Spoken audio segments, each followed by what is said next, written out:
Okay, we are live. This is COFOH Presents, and we're painting with Gerard Schott, and hopefully a little later, John Wilkins will be joining us. Hi, Yeah. Gerard.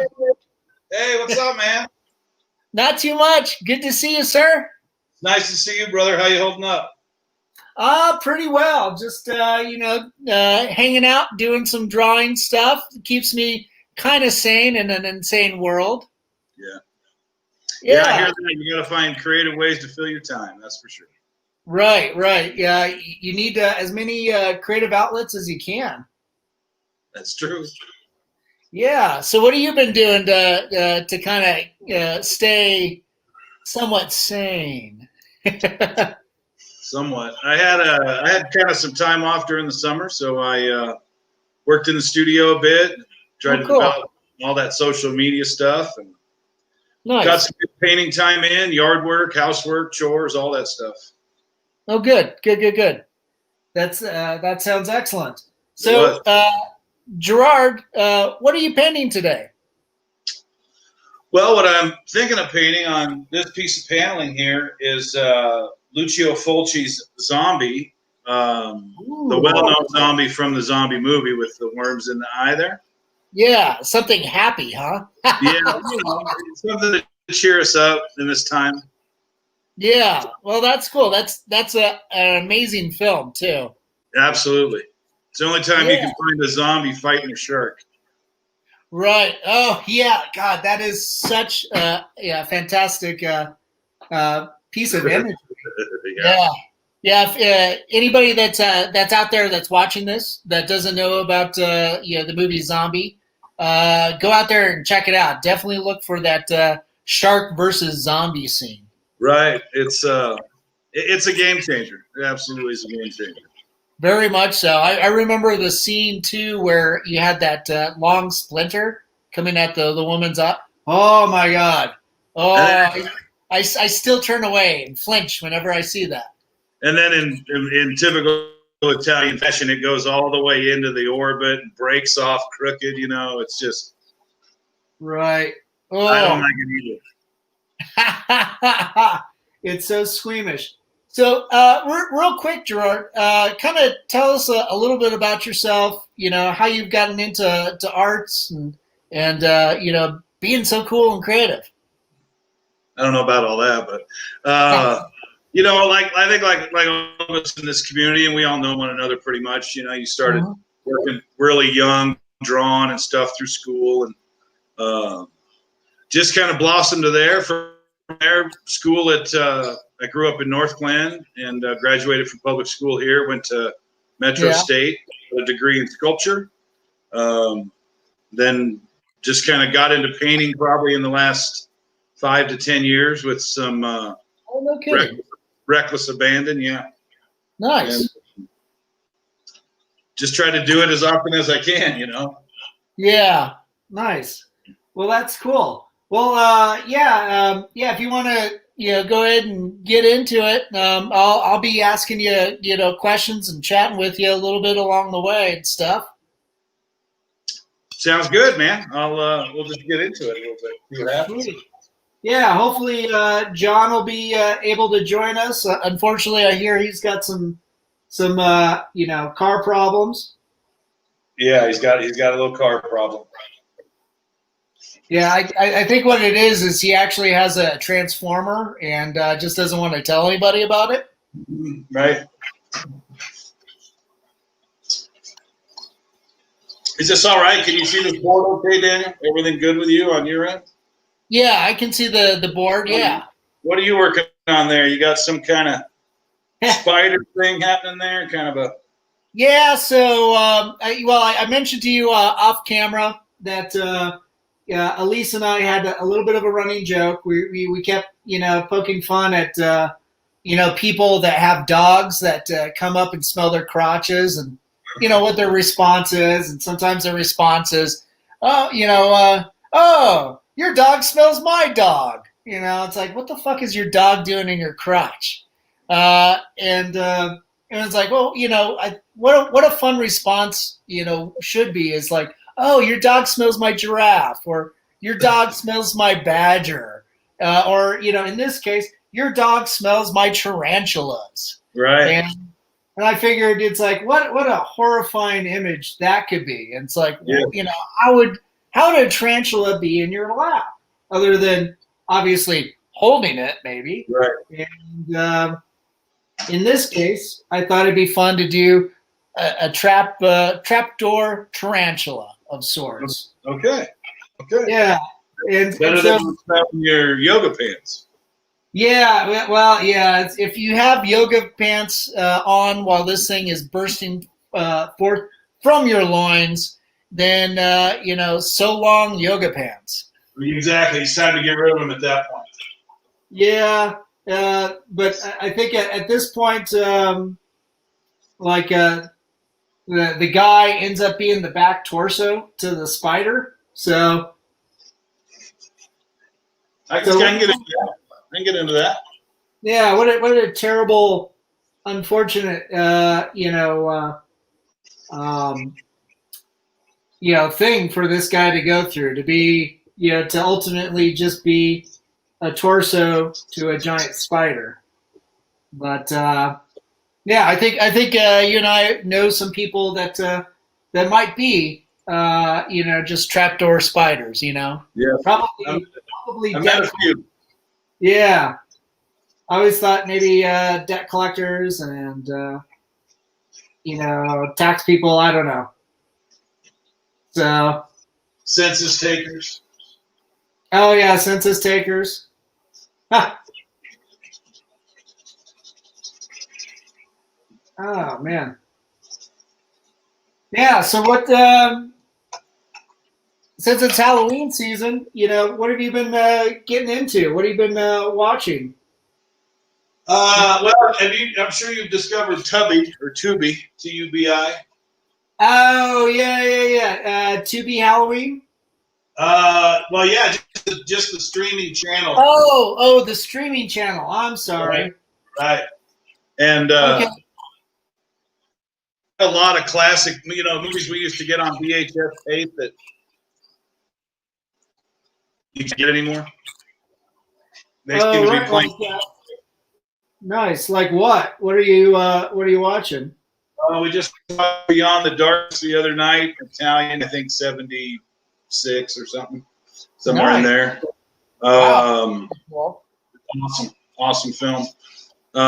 Pieces is on there. Toolbox Murders is on there. Wow. Texas Chainsaw Massacre, which of course you always want to just keep that one handy. Yeah, that's cool. Zombie, I mentioned to you, Zombie. Watching those, they're just so good. Those Italian movies. Demons. Watched that the other day. It's always good. Nice. I've been watching a lot of Kolchak, the Night Stalker. Oh yeah, I remember that used to be on Netflix. I remember catching that whole series there. Yeah, and that started out with a couple of, I think, made-for-TV movies, maybe. Oh, okay. Okay. Wow, I didn't realize that. I think I caught just the TV series, and I didn't realize there was TV movies too. Yeah, absolutely. Good one. Oh Good man, one. that's awesome. Didn't they try to restart that series, like do a remake or a reboot? I think with wasn't it Stuart Townsend or something? I'm unaware of that. That might be worth looking into. Yeah, I think I caught one or two episodes. I want to say that was in the early 2000s, and then I don't know. I think he moved on to another TV vampire series. I don't know what that one is. Somebody out there in internet land, they might know. Wasn't there one about a detective that worked at night that was a vampire? Yeah, that's the one. Yeah. Well, that's the premise. I remember Stuart Townsend used to be either engaged or married to Charlize Theron. Oh, nice. Yeah, and he was actually cast as Aragorn before Viggo Mortensen in the Lord of the Rings films, but they decided they needed somebody that kind of looked older and was a little bit more, weathered. Because at that time, Stewart was a very young man. Well, you wouldn't want that. No, well, I think they certainly didn't go wrong with Viggo.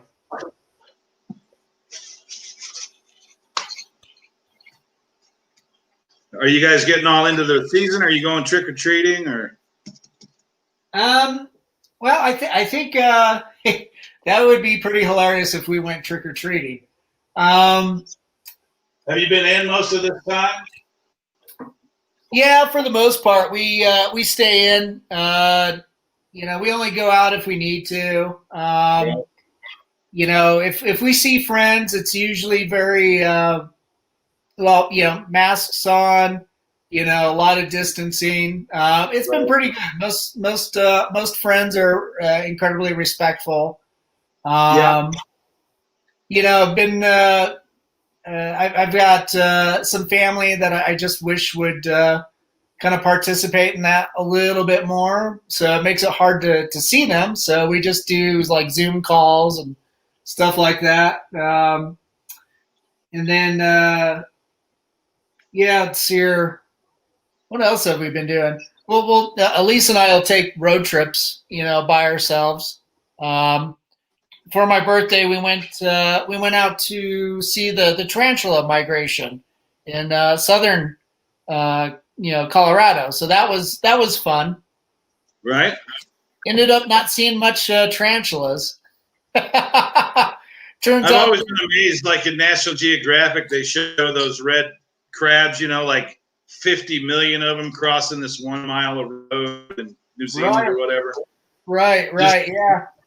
Yeah, I guess they tend to go from August to like the first couple weeks of October, and but I guess we didn't find this out until after we left there. But they usually are best seen at dusk, and we got there at dawn. So we just saw one guy who was doing the walk of shame.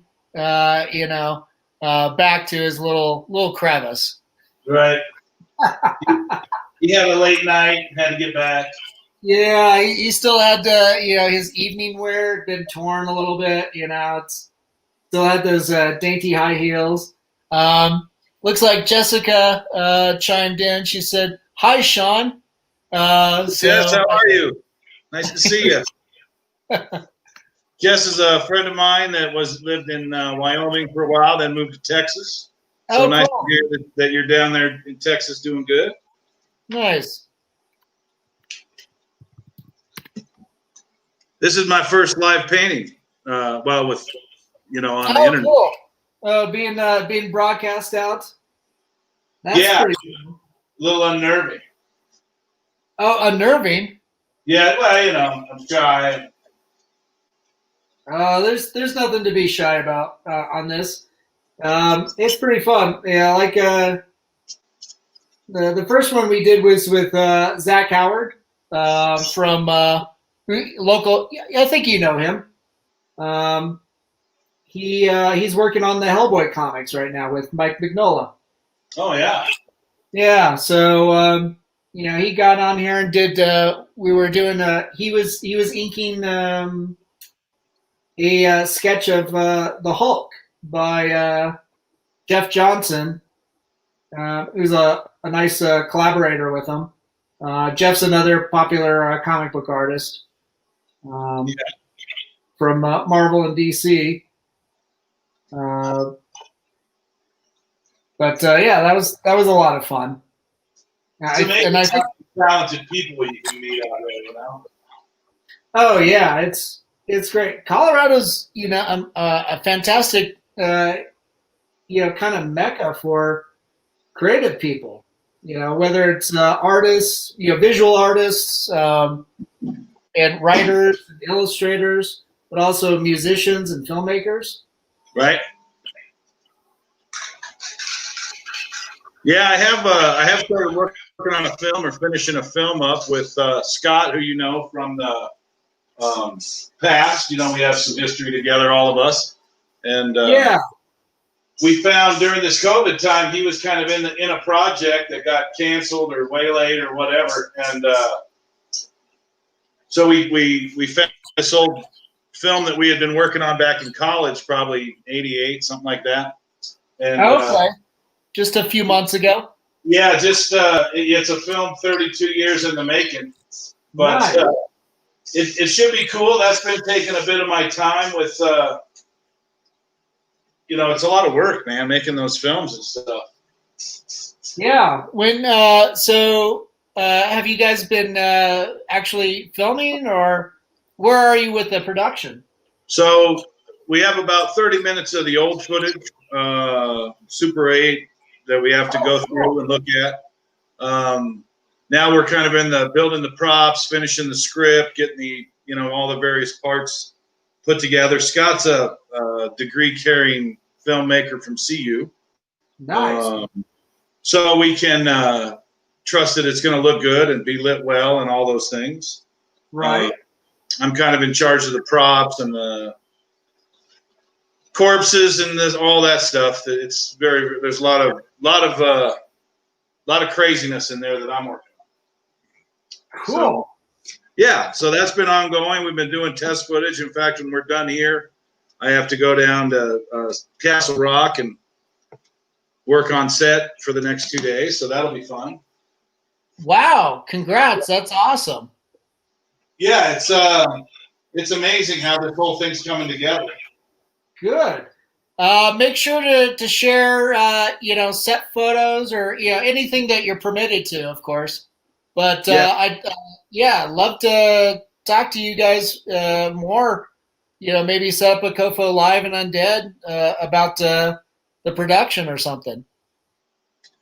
Yeah, it'd be awesome. I don't know, you know, when we're going to be able to get together and work on stuff again, but it'll be awesome when we can. I was looking forward to being at the con you guys were doing, and sadly, you know, things got derailed. Yeah, that's the whole year. Everything is pretty much derailed. It looks like Jessica chimed back in. So she doesn't recognize you with the beard. Looks awesome so far. The paintings, not the beard. Laugh my ass off. Not the beard. That beard is something special. Yeah. Well, I think it makes you look distinguished. So I don't know what Jessica's thinking. Well, I'm a sales guy in my real life, so I haven't had the opportunity to have a 7-inch beard like I had through the COVID period. Oh, sure.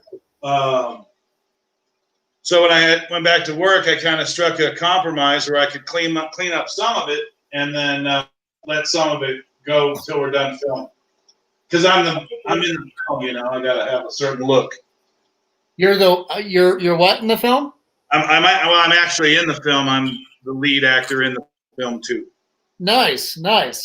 So awesome. I have to have a certain style, you know. Yeah. Yeah, you're the grizzled, you know, hero of the story.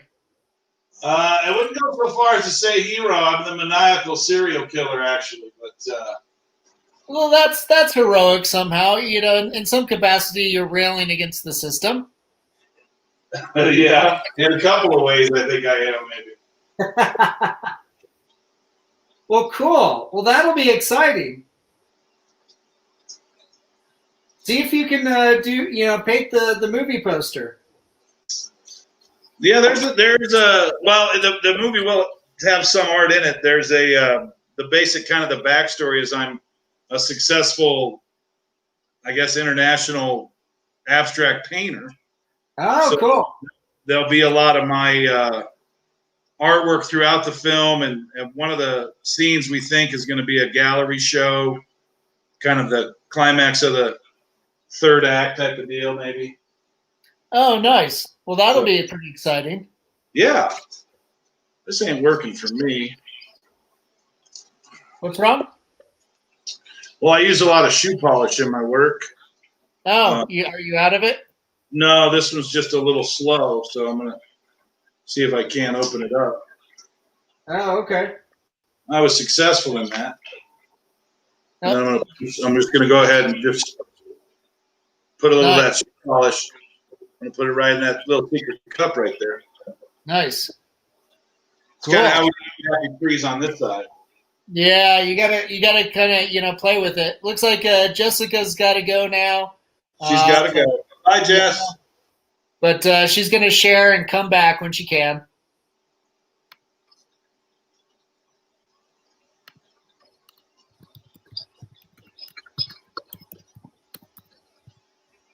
All right. Yeah. Anybody out there watching? Feel free to chime in and ask some questions. Hopefully we're getting all the streams because we've got stuff coming in from both Facebook and YouTube. Wow, and of course I'm not watching any of that stuff. I don't know if it disrupts all of the streams and things. I don't want to get distracted by all that. Right. Well, you're busy. You got to create art and make a film. Yeah. And it's been, man, getting back into filmmaking and stuff and getting to spend time with my buddies doing that has been just awesome, really awesome. Yeah, that's cool. Yeah, what is it like, shooting a film during COVID? There are some, you can't have as many people on set as normally you would, and you want to make sure you have access to all the cleaning supplies and, just kind of have all that stuff on point.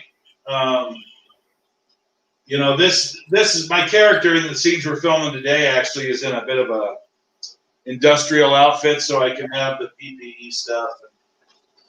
Oh, cool! And all of that. I need to.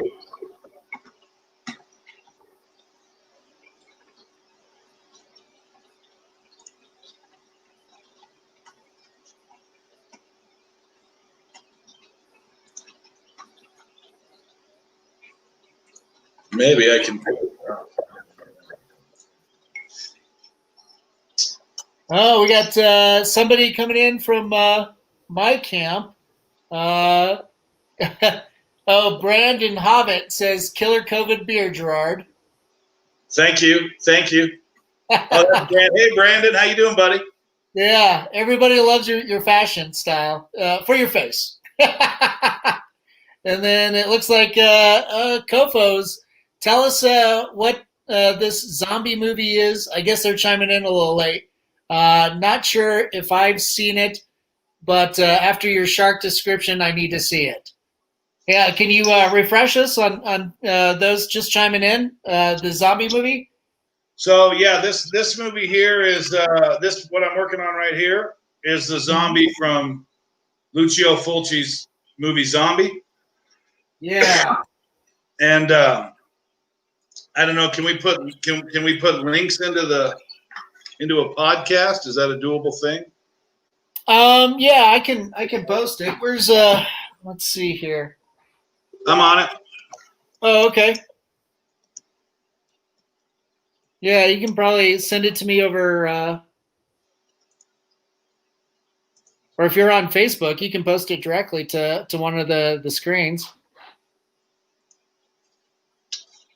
There we go.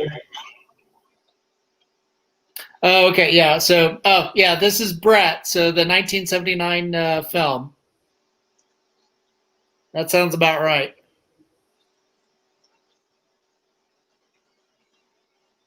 Where do I put it in the comments there, Daniel? Yeah, if you're on Facebook and you're on the live view, then just put it in the comments and everybody will be able to see it.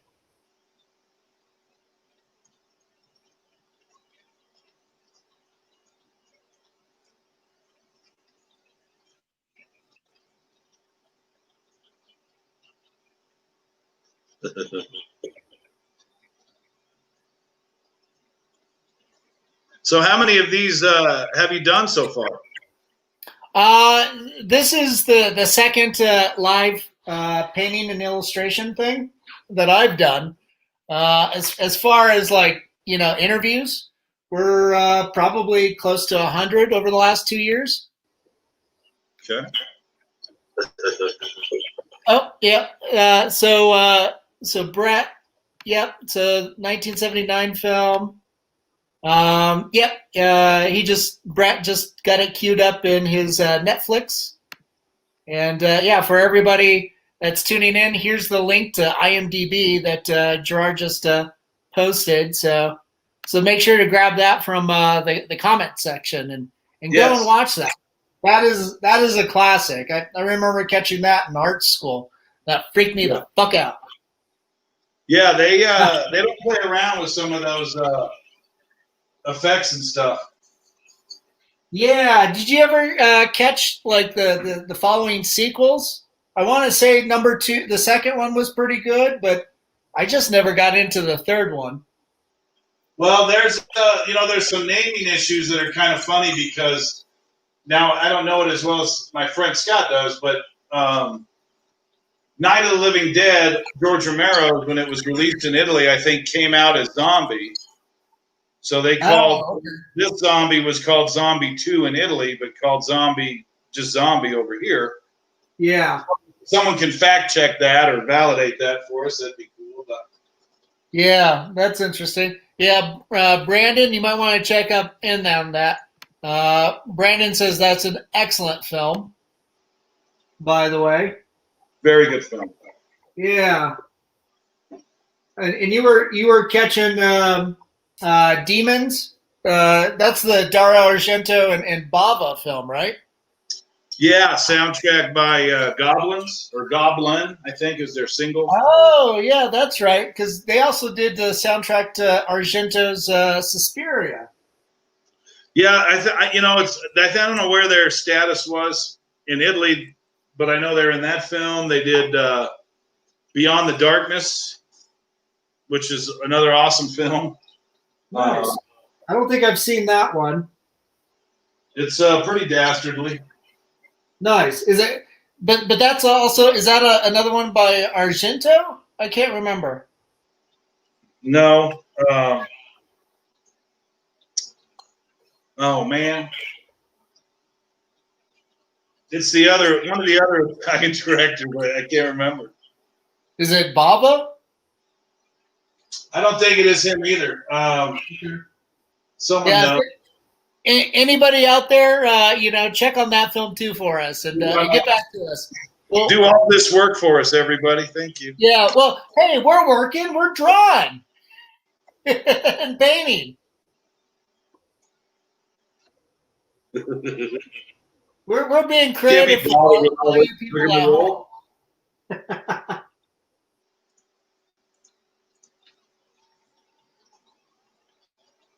Yeah, I was thinking this trapdoor spider. I was thinking that this poor guy who's now the back abdomen for the spider, it would be a doorway, like a portal to another dimension or something. That's pretty sick, brother. Thanks. Yeah, I figured that'd be pretty fun.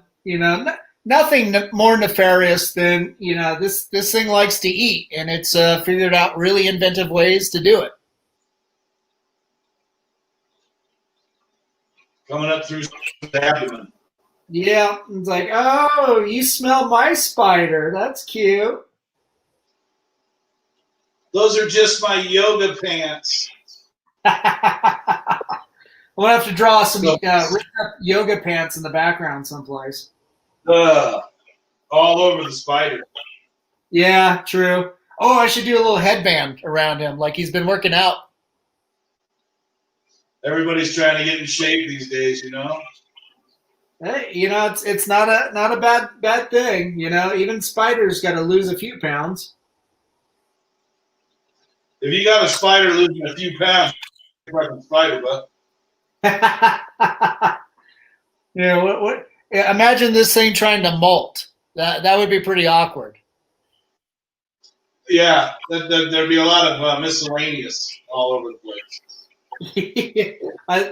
Nice. I like that word, miscellaneous. What's that husk over there? Oh, that's the miscellaneous. That's some leavings. Yeah. Pork cracklings. Yeah. What do you got there? Oh, those are the pork rinds. Ah, who knew?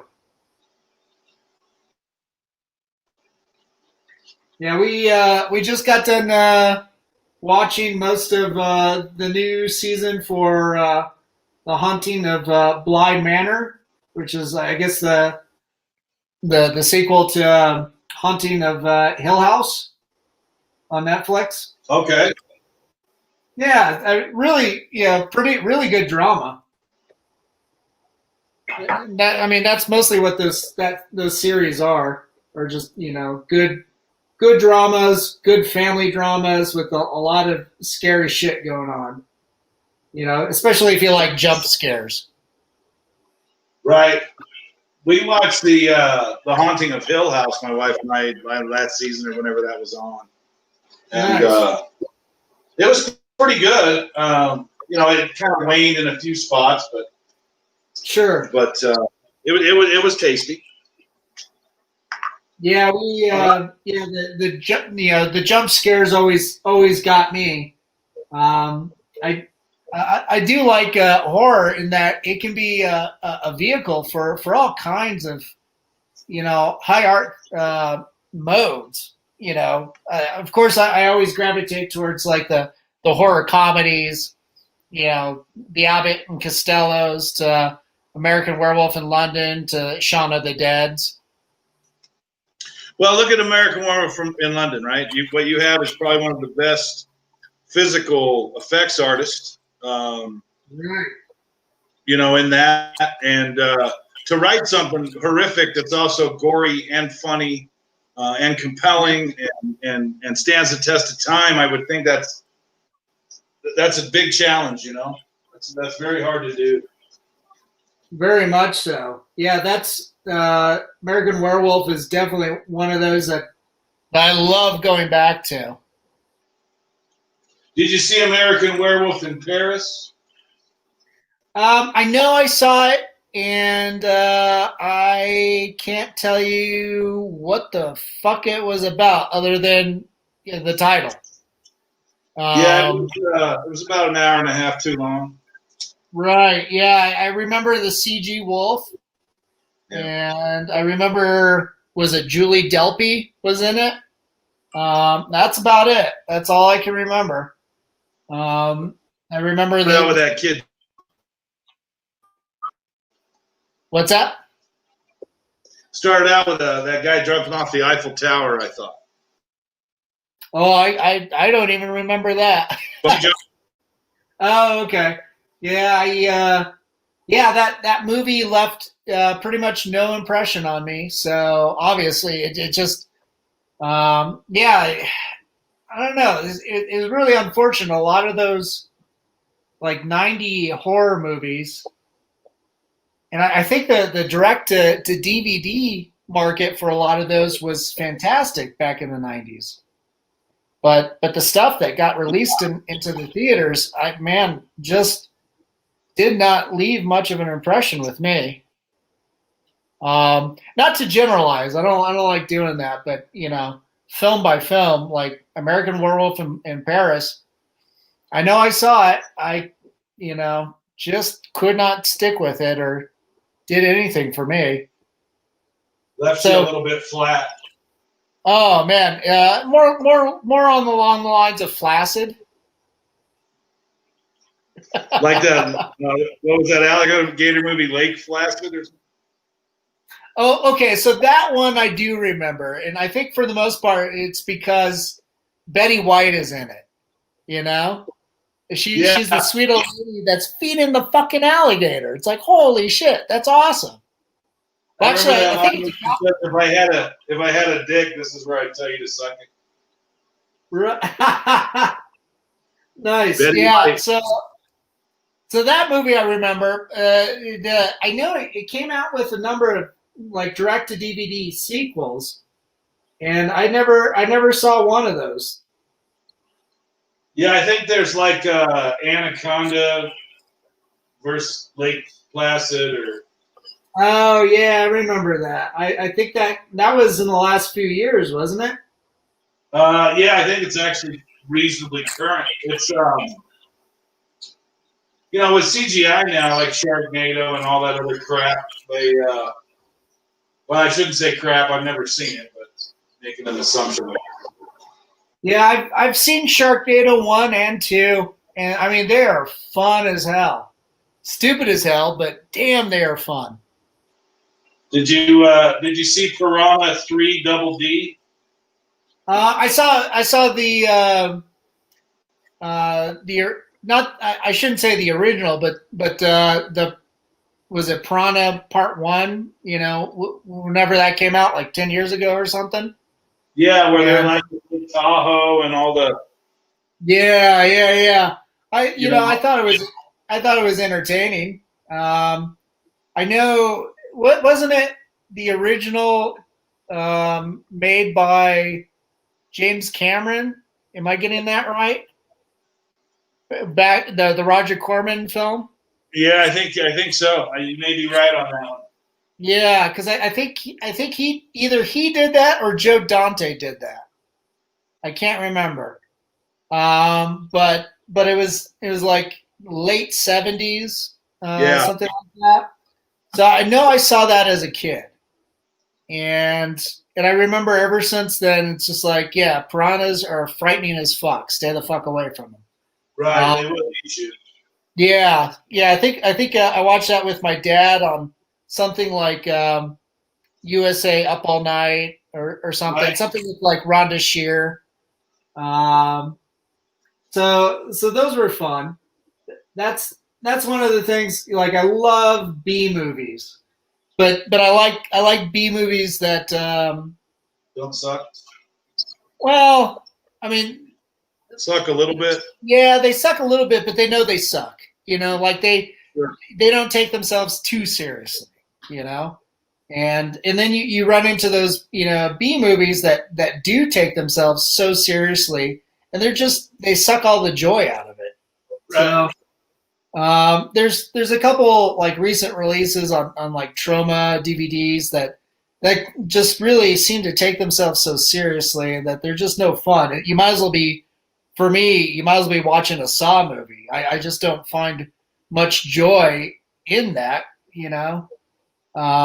It's just go from one gore thing to the next gore thing, and you don't care about any of the characters or story or anything. So Right.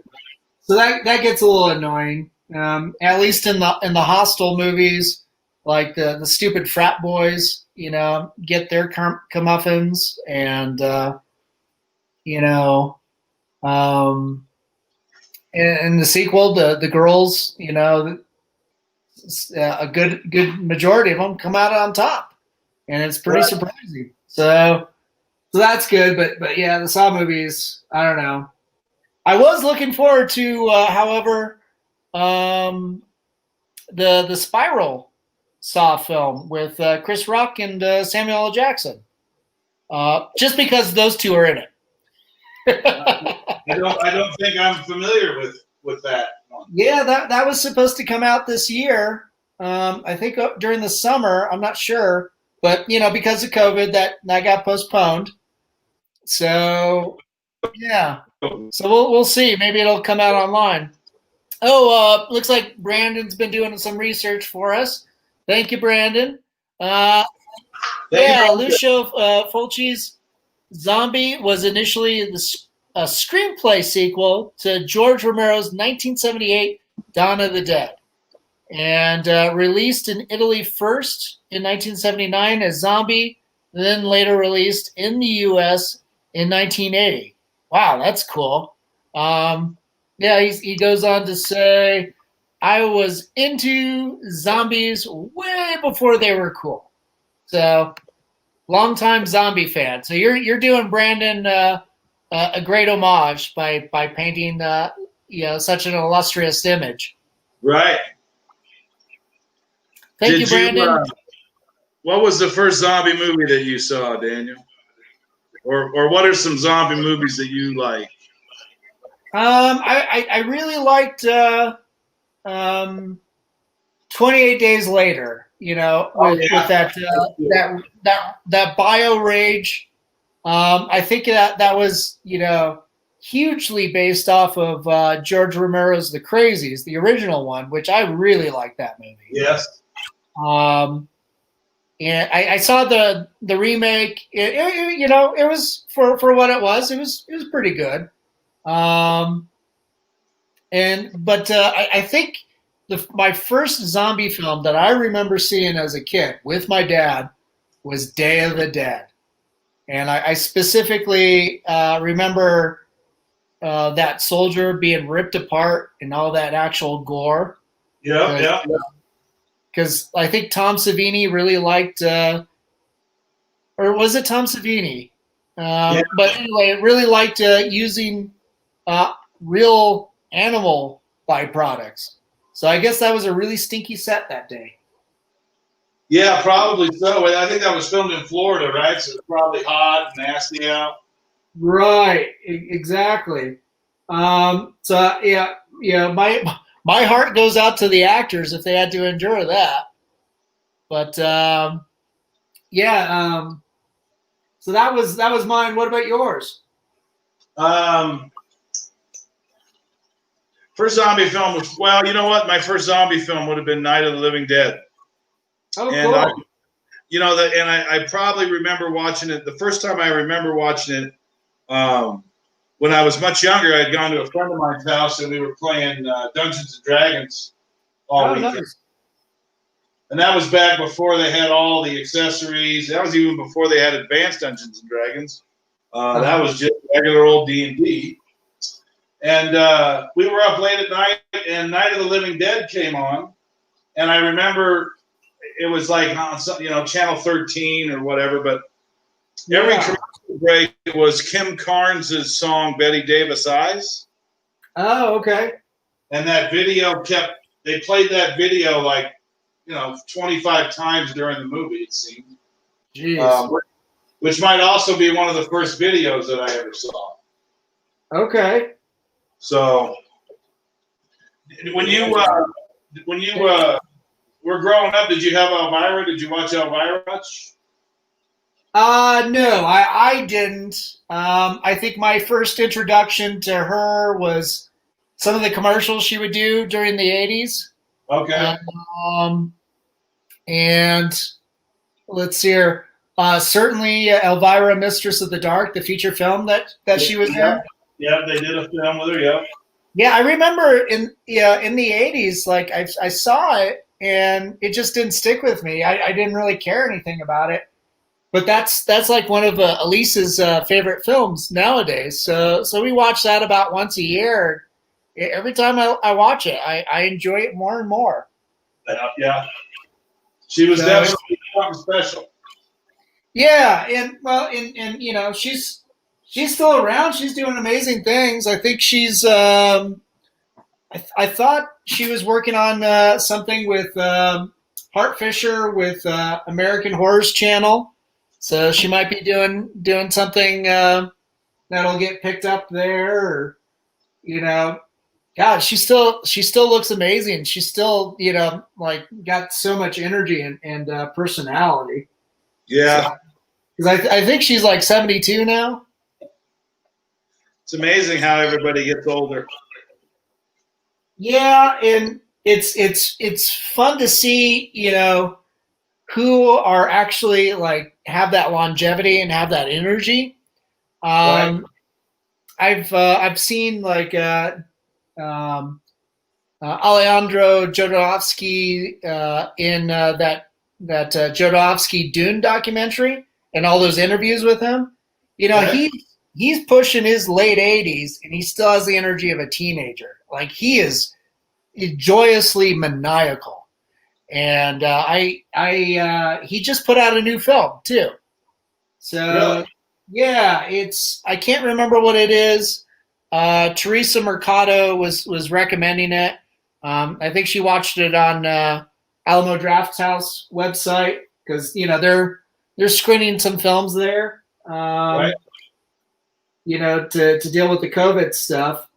so many theaters are, God, they're getting impossibly hit. I don't see how anybody can really survive this because nobody's going to those. I think Regal's shutting down like 500 of them around the country. Yeah, it's definitely a tumultuous time, man. I hope the creative world can bounce back and make some headway. I guess we'll know a little more in the next year, won't we? I hope so. Yeah. Brandon says he's digging both of our art pieces. That's awesome. Brandon's a very talented artist too. A friend of mine. You know Brandon, don't you? Oh yeah, most definitely. I interviewed him and Zach Hennessy. Yeah. Oh shoot! Still no word from John. I hope he's all right. In car trouble, man. Yeah, I hope he's not stranded. All I've got is this messenger. If you're stranded, John, give us a call. We'll dispatch somebody to come and get you. Yeah. Yeah, John's an amazing artist. You're doing incredible stuff.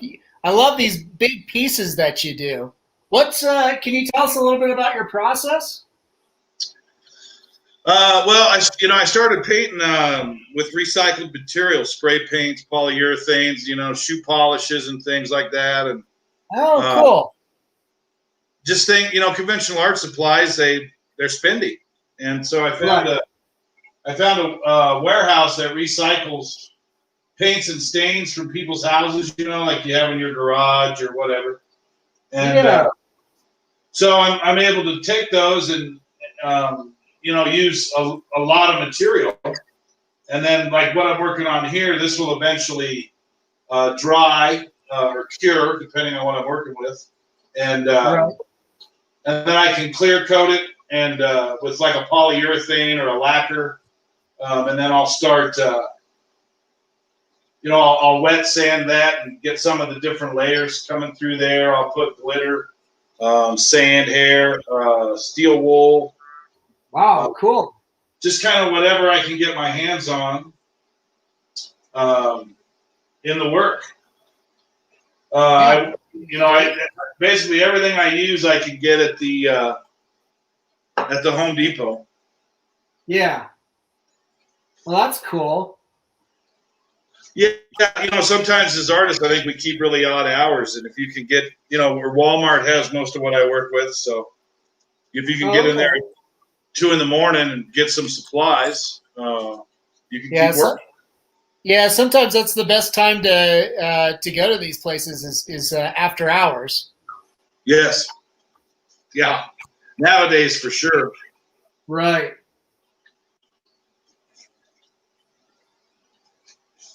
Wow, I'm bummed out we missed Johnny. That's I hope he's all right. I hope so too. I just messaged him, and I haven't heard back from him for a little bit. So not since well before we started. So hopefully he's okay. Do you guys still work together on stuff? I know you guys partnered on a couple projects. Well, we did. I met John through work about, I don't know, probably 14, 16 years ago now, 16 years ago. Yeah. And we just kind of became pals. And then he's, as you said, he's a very talented artist too, does a lot of pen work and those kind of pen and ink illustrations. So we started doing the local con circuit here, did Rocky Mountain Con a bunch, and did the Fort Collins Comic Con with Todd Jones up at Fort Collins. Oh, that's right. Yeah, and I always had fun, and when you do the cons, for me, it's more about seeing people you don't see all the time and having a chance to, catch up and show your new work and that kind of thing. So we were at a Rocky Mountain Con 2014, I think, November 2014. And we thought we could do a convention. Yeah. Because how hard could it be, Right? So we did the Colorado Horror Con in 2015. Nice. I remember that. Yep, and that's about the time I think I met you the first time doing zombie crawl and all that. Right. And then I would, Dwight and David came out and really saved our ass. Just if you don't do this stuff regularly, and we had never done one, and Dwight, as you know very well, and David, they're in a lot of they do a lot of the local con stuff. So they volunteered to help us. Brett too came out and helped us, and because we didn't know a hole from a donut hole, man. And but what was amazing was the con came off amazing. We had a lot of talent came in: Camille Keaton, Eileen Dietz, Lynn Lowry, Robert Mooks, Andrew Deboff. Nice, Dig Farsh from Rob Zombie's films. Oh, Jonathan, I remember that. It was awesome. I had a Kiss cover band and a zombie burlesque show. Oh, cool. It was a lot of fun. And then, like I said, with Dwight and David helping us, then we met friends of theirs. And now you guys got a con that kind of had to stall for a little while, but how is that coming together? I mean, can you talk about what you were going to do before everything went crazy? Oh, yeah, we had some plans in place, but, all that stuff got postponed. So I ended up taking on all the online broadcast content. Right.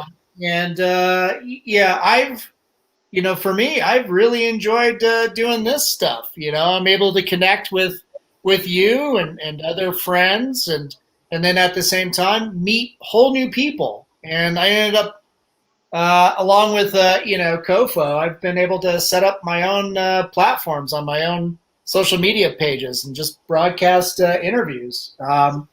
We've been working really well with, Groovy, who unfortunately just passed away this last week. And he was putting us in. Groovy, he was a good guy. Groovy was. Oh my God, he was amazing. It wasn't until he passed away that did we know just how influential he really was on the creative community out here. And then we also teamed up with Sumner Twins Talent, and they put us in touch with a lot of amazing talent that I've been able to connect with. And we had a number of our guests lined up, and luckily most of them will be coming out for our official first year, which will be next year. So like Brink Stevens, I got to interview her earlier this week, and then Steve Niles, the co-creator of 30 Days of Night. Yeah. Look, Bill from Sumner Twins just tuned in. Hi, Bill. Hi, Bill. So he's one of the executive producers over at Sumner Twins, and then it looks like Brett from COFOH just chimed in. Brett said it was his first volunteer experience, and he's been volunteering ever since. So you started that, Gerard. You got him. You gave him a taste, and he hasn't been able to, put down the big bag of blow that is volunteering at cons. I hope he had a good time. I hope he got a shirt. Like I said, it sounds real easy, and then you start reading contracts and you start going cross-eyed stuff. And I appreciate everyone that helped us and everyone we met and everyone that ponied up with contributions. And, the problem we had was we found this out because we didn't listen to anybody, of course.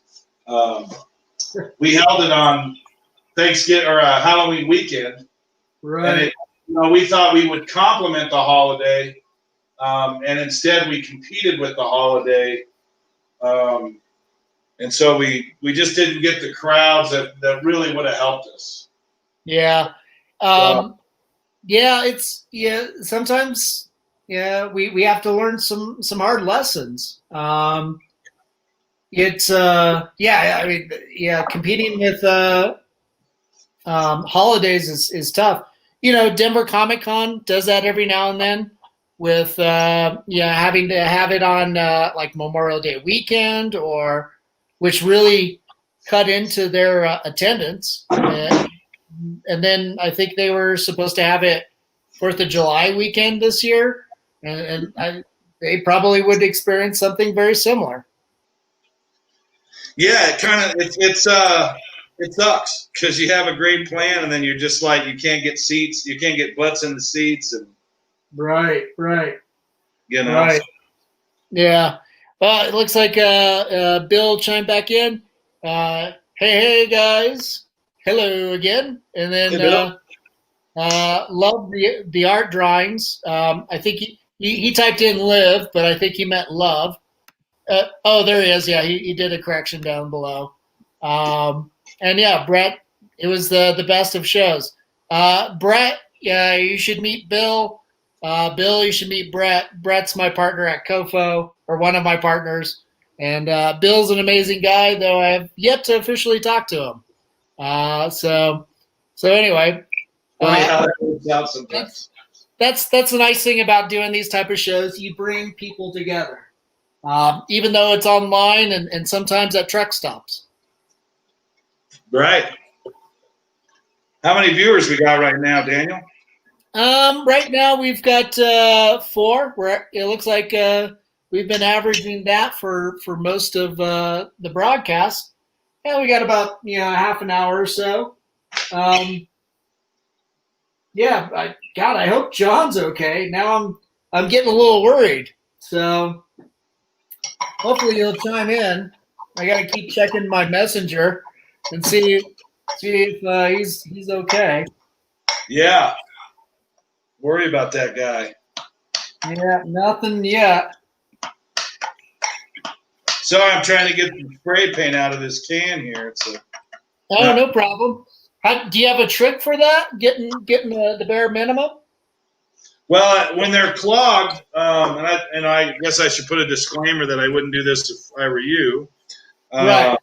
I take the can and I puncture it, and then I let all the propellant come out. Yeah. Outside, of course, not in an enclosed space. And then once it gets all ventilated, then I pour it into a cup, just like this. And there we go. Oh, and you just brush it on. Yeah, I get the 10-pack of brushes from the dollar store, the foam brushes. They seem to work well for my needs. Wow, that's cool. Yeah. Nice. Yeah. What kind of brushes do you use these days? Just the foam brushes? Yeah. I mean, I use all kinds of stuff from paper towel, the Goodwill and stuff. I get T-shirts, shred those. Cool. So you kind of use them to wipe stuff on? Right. I have friends of mine are very conventionally minded. They have the Grumbacher brushes. And I'm too hard on all this stuff. You can't use spray paint with a $40 brush. No, you can't.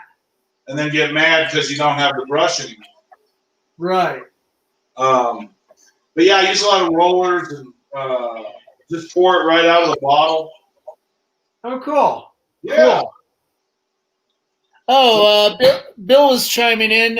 What's your favorite artwork so far? Do you have a favorite that you've worked on? Me? Well,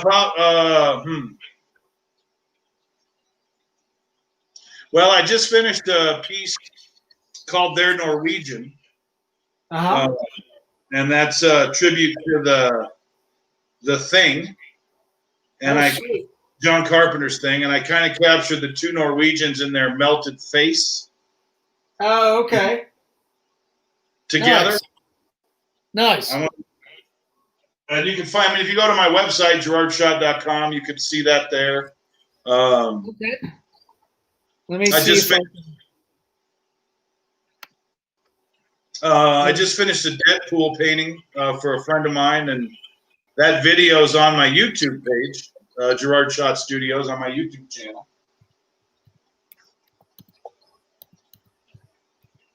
Does this look like a funky Italian zombie there, Daniel? Yeah, it's starting to come into taking the flesh, so to speak. Yeah. Well, this spray paint was supposed to give a stone texture, so it's nice and bumpy and gnarly. Oh, okay. So when I sand this down, there'll be all these little weird areas of color that I don't have a lot of control over.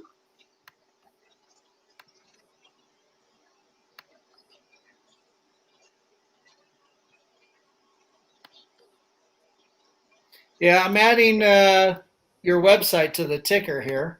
Oh, thank you. There we go. So visit his website. Visit Gerard's website. Brett remarked, amazing pieces of art. Bill responded, awesomeness. And then Brett's asking, sir, what's the largest piece Gerard has ever painted? Always loved that Alien, the first piece I ever saw by you, Gerard. Well, let me think. Probably 4 foot by 5 foot. I did a Predator and a Creature from the Black Lagoon. Nice. I work a lot on interior doors. They're like a maple with a like a foam core, whatever. Just kind of the kind you'd find in a regular suburban kind of bedroom door, Yeah. So that's pretty standard. 30 by 80, 36 by 80, 48 by 60. Pretty standard that size. I have kind of started to work, or for the film I'm working on, I'll start using. My artwork will be like more 4 by 8 sheets in there. Oh, cool. Yeah, because I got an opportunity to work with a gallery down on Santa Fe, a friend of mine owns, and I think it'll really they'll stand out if they're nice and big, Yeah, well, that's cool. Is it like a gallery with a lot of window display? It's called Space Gallery. It's a contemporary gallery on 4th and Santa Fe. It's one of those. It's also a wedding venue, so it's really nice and brightly lit. And I've seen amazing. My buddy Michael owns it. He puts amazing contemporary art in there. Yeah, I think I know Space Gallery because didn't they have a different location further up Santa Fe like years and years ago? Yeah, he was off about 7th in Santa Fe, and then he moved down to 4th, and then he's got another like a secondary gallery that's. Oh shit! I want to say it's on not Navajo, like Inca, further down south. Okay. But yeah, he's an amazing guy and has really good work. Nice. Yeah, I don't think I've ever met him.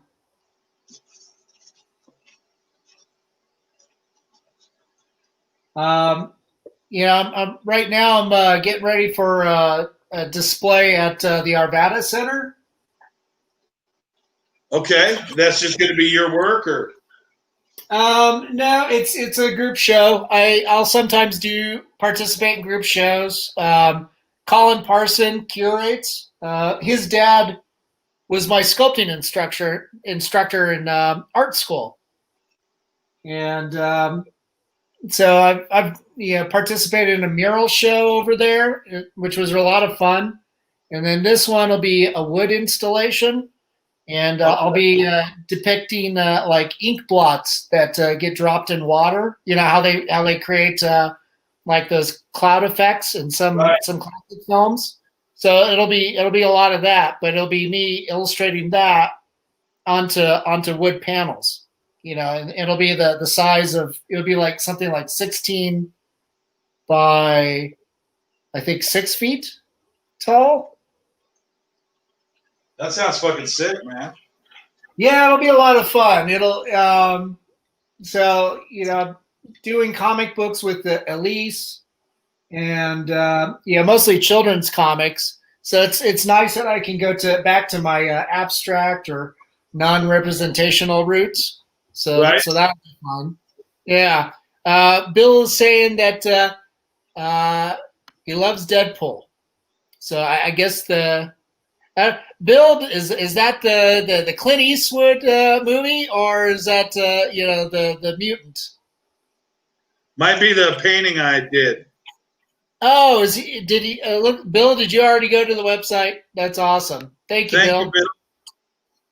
So it looks like he's loving aliens, and yeah, he's very complimentary. So what a sweet guy. What's the name of the comic book script? Oh, so Bill, we're doing a children's series called Stanley Kaiju and the Subterranean Bunny Defenders. So it's pretty much the story is in the title. It's just who's working on that with you? My girlfriend Elise. She writes the scripts and I illustrate them. They're actually based off of a mural that I painted at Whitney Cafe. I did this giant kid in a giant bunny suit. Yeah, breathing fire and destroying Denver, and so she wrote a script around it, and I've been illustrating it, and it's probably the first thing that I've done that I can have my niece and nephews actually read. So yeah, sometimes you get a little racy. Yeah. Most of my horror comic stuff is really graphic and very adult themed. So yeah, I wouldn't let them read that stuff. Even the Show Devil stuff, it's just such dark and ridiculous humor, a lot of innuendo, and and very graphic. Yeah, so we wouldn't want innuendo. No, I wouldn't want to have to sit there and explain it. So I don't need to do that. That's what their parents are there for, Right. Go get that from your mom and dad, kids. Yeah, go get an education from there. But they'll get that on time. They'll learn on the streets like I did. So yeah. Bill said the mutant. I think. So yeah, definitely Deadpool, the comic book character, and Mega Film too, or films, right. 2 of them. So I guess the third one is at it's at Marvel Studios now. And now I heard they were going to tone that down and try to get away from some of the. There was some talk they were going to make it more PG. I think. Well, I hope they don't do that. I hope not. They did buy 20th Century Fox, so they could just make it a Marvel Studios film released through 20th Century Fox. So why not just do that? And then keep it R. Right. I think we're all grown up enough to handle that. I think so too.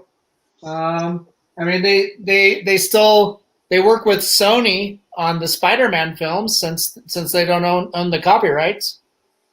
I know, right, Bill? Yeah, no. Oh, nice. Look at that scrolling at the bottom. Wonderful. Yeah. See, Gerard, we're making you popular. Nothing but the best, Clark. Nothing but the best. Yeah. Hey, Bill, you might be interested to learn that after this, Gerard is going to go off and start shooting a feature film. That's right. Don't change Deadpool. I totally agree. Why fix something that's not broken? I will have to say, I think some of the Ryan Reynolds campiness on every social media platform does kind of get a little bit old. Him dropping in as Deadpool or even as Ryan Reynolds and stuff sometimes gets a little, I don't know, too much maybe. No, I can understand that. So probably tap that back a little bit. Yeah, bring it back. I mean, I get that he's a funny guy and all. I think I'm starting to get something here, Daniel. Ooh. That's pretty sweet, man. Yeah. Yeah, Gerard, can you talk a little bit more about the film? You got Bill interested. So I don't know if you were here earlier, Bill, but basically, I was a campus serial killer 30 years ago. The premise of this is that I've continued on for a variety of reasons, having to kill co-ed, grown-up ladies, I guess, nowadays. For a variety of reasons. One reason is that I use them for figures, kind of like if you think of like Bucket of Blood or Color Me Blood Red or Scream and Scream Again or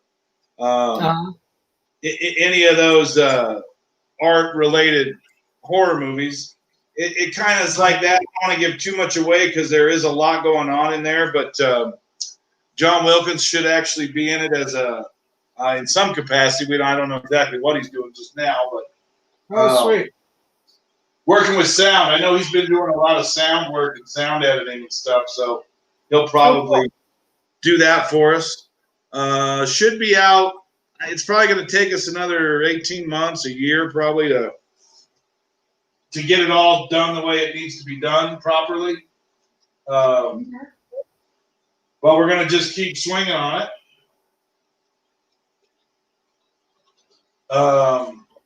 Sweet. Well, make sure to give us updates. Like I said, I'd love to do an interview. Bill's, good people to be in touch. He's produced, I think, a ton of horror movies. Because he works with Joseph Kelly and Angela Joseph over at Sumner Twins. That's their company. Nice. And that's who sponsors COFOH Live and Undead. Oh, okay. Well, the world just got smaller. Yeah. That's the beauty of the interwebs. God, I feel so old whenever I say stupid shit like that. Right, like really. I need to just stop. Yeah, exactly. It's like, really, what is this? 2000? Yeah. Look up Gerard. Look up Clown Motel. That's a film that Bill produced, and then I think Bill, didn't you also do Clown Motel too? Because I just recently interviewed Willy Vodka, one of the featured nightmare clowns on that set. Clown Motel. I will definitely check that out. Yeah, I think it's streaming on Amazon. Okay. We did start working with another guy from town here named Dennis Vincent. I know Dennis. He's a friend. Yeah. Yeah, I interviewed him earlier this summer. Yeah, I think he just got distribution for his Rage of the Mummy movie. He's a very talented guy, very smart guy. I found it interesting that he you're breaking up and stuff. We went on a discussion. Uh-oh. What's that? Gerard, we're starting to lose you, buddy. You broke up there for a little bit. Uh-oh. I got your audio now. Yeah, there we are. We got you. Am I? I had to tap the internet, and then it came right back. Okay, got a we talked about Mexican werewolf movies. Like, from Mexico, I guess he lived in Mexico, and we had a real nice conversation about Mexican werewolf movies, which was very enlightening to me. Nice. Bill says he's heard of Dennis.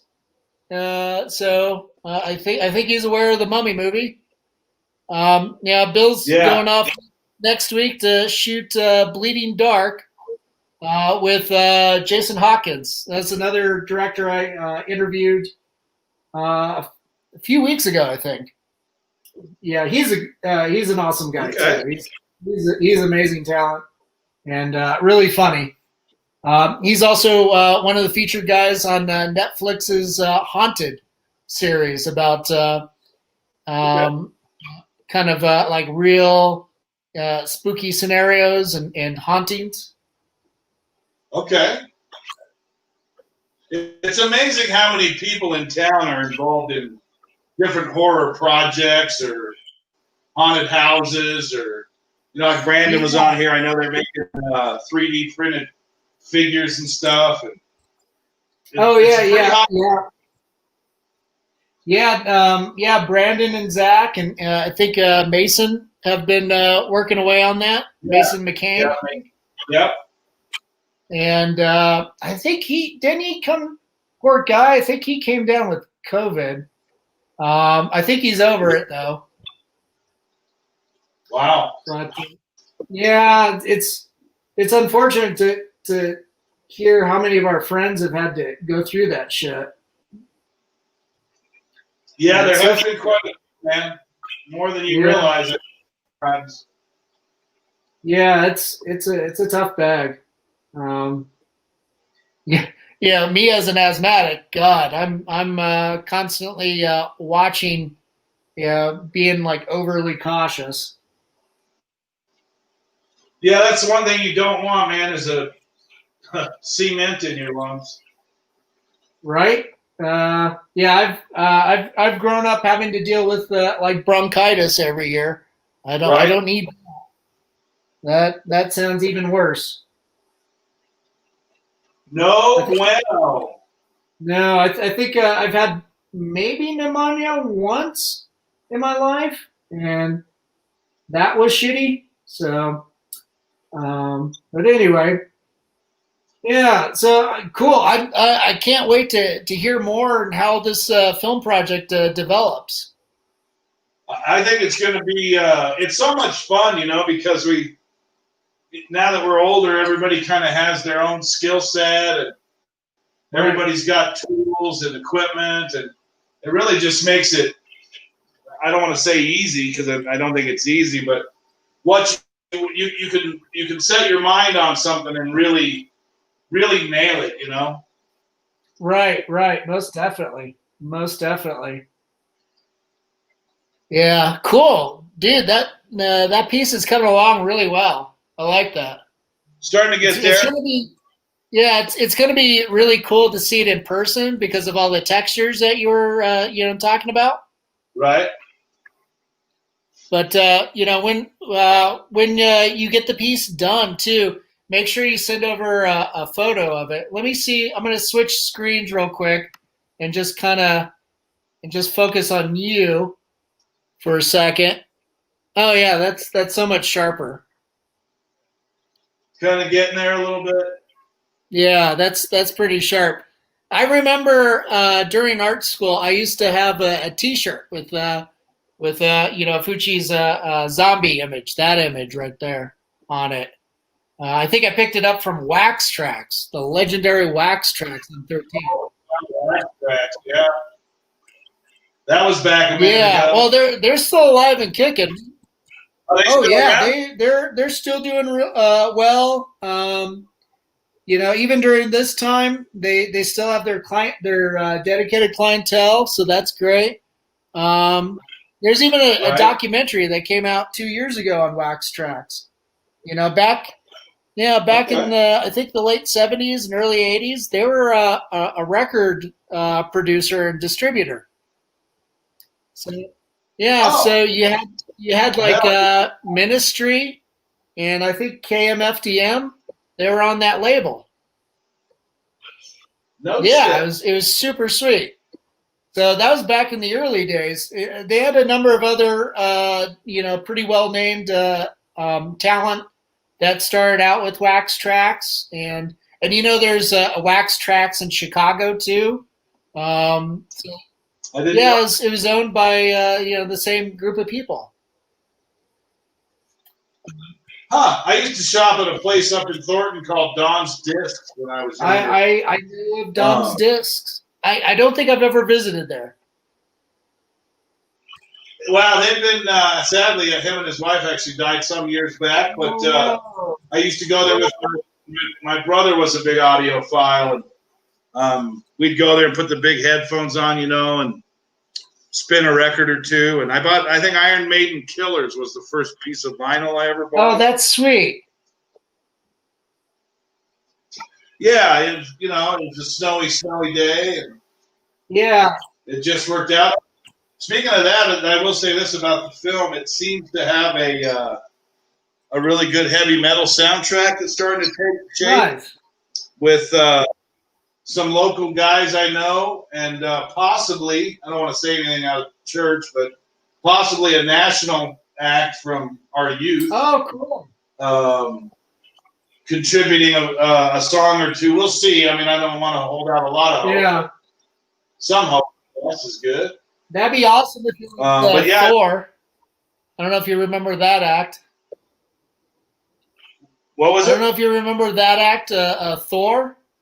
He was a big body weightlifter back in the 70s and 80s, and then he started out. He had his own band. I think the band was also called Thor. Kevin Gentlecore would know way more about this than I do, but he was in a horror movie back in the 80s, and he still tours. Yeah. He still gets out. Bill is saying that he loves Iron Maiden. He saw on Day on the Green way back when. Yeah, so just a few months ago. Back before all this shit happened. I think Iron Maiden's still back in the day. Oh yeah, we lost Eddie Van Halen this week. Oh yeah, this week. This week sucked. We lost Groovy. We lost Eddie Van Halen. Johnny Nash, the amazing songwriter. Really? Didn't know that. Yeah. And then we've lost way too many good people. RBG, Chadwick Boseman. Tragic year, bud. Yeah, we've got too many great people dying, and the shitheads still keep fucking swimming in the muck, man.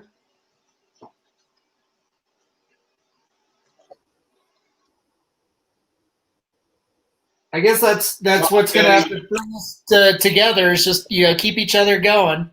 Yeah, I know, Bill. Eddie. Yeah, I think he had was it throat cancer that he'd been battling for a couple of years? I think he had throughout his life like 2 different forms of cancer or something. I can't remember, but I had some friends that worked with him and Sammy Hagar that it's been a tough week. Gerard, I think he kind of froze up a little bit. Probably, tap your computer and say hi.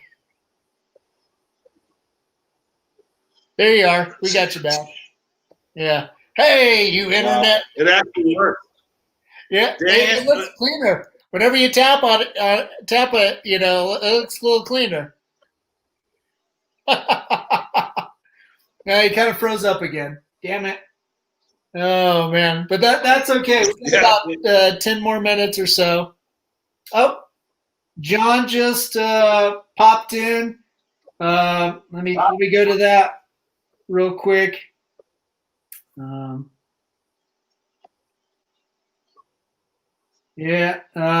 So Johnny Wilkins is in the house.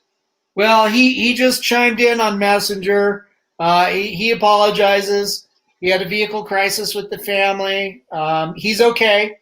It's just a big time suck and mental gouging. So he says he'll make it up sometime. And it's like, that's right, damn it. You're going to be cooking brownies the next time. Yeah, bud. Come on, man.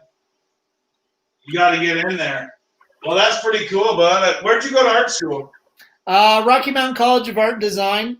At the old campus on Evans near Monaco. So. Oh yeah, I remember that one. Yeah, I did 2 years in illustration, and got really, really bored whenever we started gearing towards computers and everything. And then I saw the guys across the street Right. with the flamethrower, or not the flame, the torches and welders and chainsaws, making a mess. And it's like, yeah, I'm gonna go join the sculptor department. So I did that and learned materials integrity. Not Yeah, un- that's not exactly what happened to me. yeah, not unlike what you're doing right now, just using all these kind of materials that you normally wouldn't associate with painting. But I mean, they're malleable. That's what you can use. Anything that works works.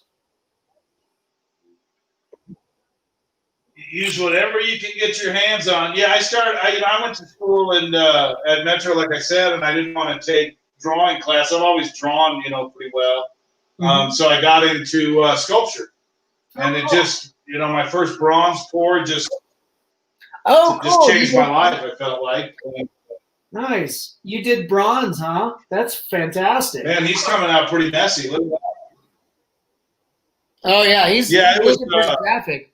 But it was really cool. And just working in 3 dimensions. Yeah, it's something. He's like a friend of mine. If you can be as versatile as that, be an illustrator that can sculpt, I mean, you have such a better idea, I think, of 3-dimension and how to convey that on paper too.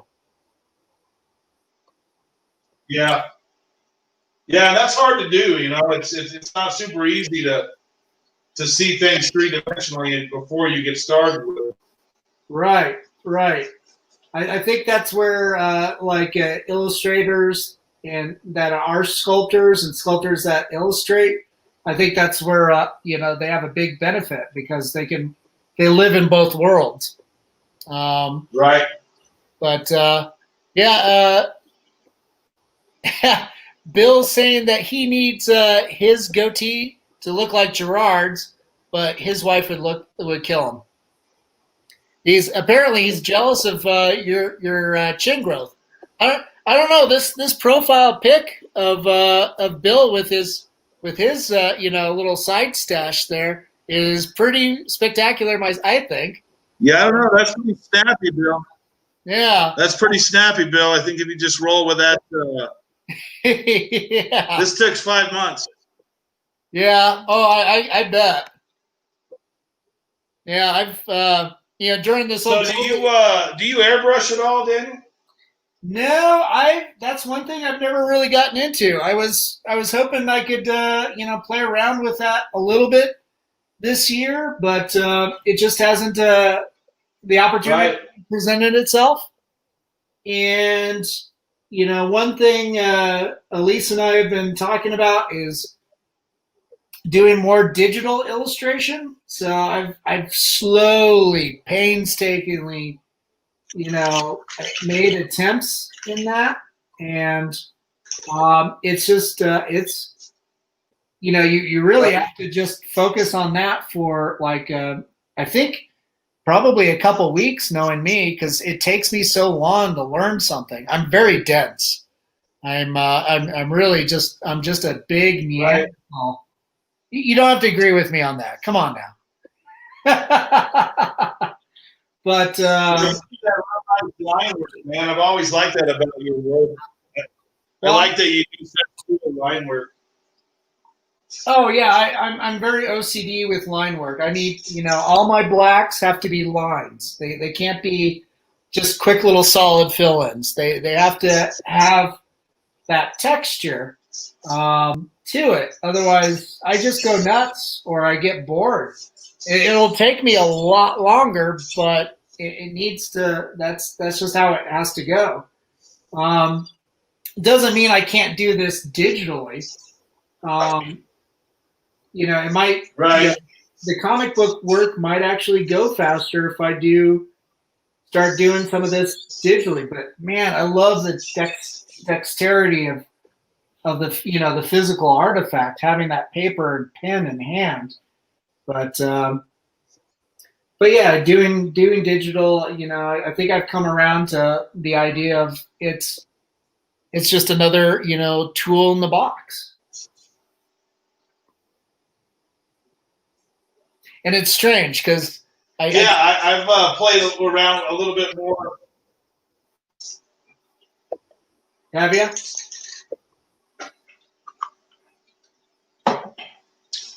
I think we're going to let that cook for a little while. Cool. You're gonna let that dry a bit? Yeah, I mean, I'll still go in and mess with it a bit, but I got spray paint and shoe polish and marker and Nice. got all kinds of fighting it out on here. So cool. a lot of it's close. Is it kind of looking close? Nice. I'm gonna switch to the single screen so we can see a little bit more detail. Nice. Can you bring the computer a little bit closer so we can see it see a little bit more detail? Yeah, just hold it there while the camera kind of focuses a little bit. Nice, nice. What do you think, Bill? Brandon, if you're still with us, you liking this? It's getting close. Yeah, that's really sharp. Looks more like me than I had wanted it to, but no, it definitely. I see the film. I see the poster. Bill says his screen froze, but good job, guys. Let me. Yeah, that looks really sharp. Let me go to my screen so people can see what I've been working on while we've been talking. Ooh, and there goes that mic. Oh, I got so many things plugged into this stupid thing. Watch out, Mike.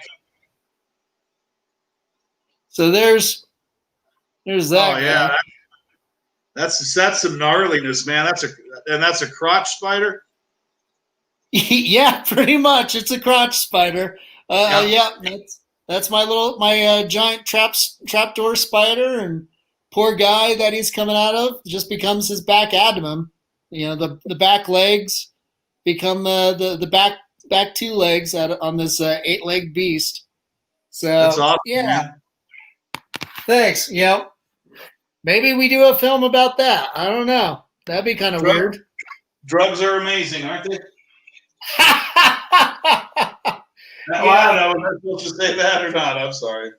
Yeah. The funny thing is I think we're the two most sober people right now. I'm doing sober October for the most part, and doing pretty good with that. So nice. Yeah, I don't think I've had a beer. Definitely haven't had cocaine. Beer for 20 years. Any type of alcohol for about 20 years, and then cocaine for 21 years. So nobody would really like me on any of that stuff. No, cocaine's it is what it is. It's a hell of a drug, but cocaine's a hell of a drug. Yes, it is. Yeah. I let it shit for a little while. Yeah, mostly it's just coffee and water these days. So that, and I got a little too nasty of a sweet tooth. So Elise just made some homemade from scratch caramel apples. Oh, nice. So, yeah, so those are kind of the candy for the weekend. And she added a little bit of orange to the caramel, so it's got a slight citrus flavor to it. Right. So it's pretty sharp. You know, she can't stop eating it. I certainly can't. Yeah, I'm gonna put a little light on that. Let's see what that looks like. Oh, even better. Let me go back to that single screen. Nope, sorry, wrong one. Nice. That looks sharp. Too much hotspot? Little bit. Can you kind of turn that away, or? Oh, okay. Let's see what we are capable of here. Okay. There we go. Bring it up a little, maybe. Nice. Maybe we can get a little bit of it out of the way. There we go. Oh, there we are.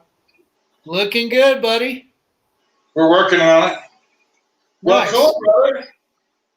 Cool. Yeah, I think our time's about up. So, Gerard, thanks for coming on. Hopefully next time we can actually have John join in and have a nice, healthy threesome. It's been, never mind. It's been awesome, and I appreciate you reaching out and giving me a chance to chat. And you're a good solid egg in the local community yourself. Oh, you're sweet. I know. I only said that because you have a sweet tooth. Oh no!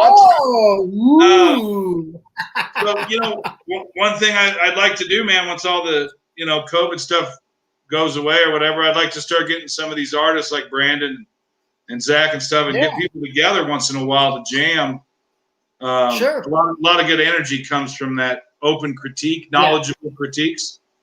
So yeah, most definitely. I think that'd be great. Yeah, most definitely, sir. Well, cool, Gerard. Well, this will be online. We'll have a version of this on YouTube too. And thanks, Bill. Thanks, Brett. Thanks, Brandon, for all you guys tuning in. John and Jessica and whomever else. I appreciate all you guys spending some time with us, man. And we're gonna log off, I guess. And we'll see one another soon. Be safe, everybody. Yeah, be safe. Be good and be kind. Take care, everybody. That's all you can do. Later.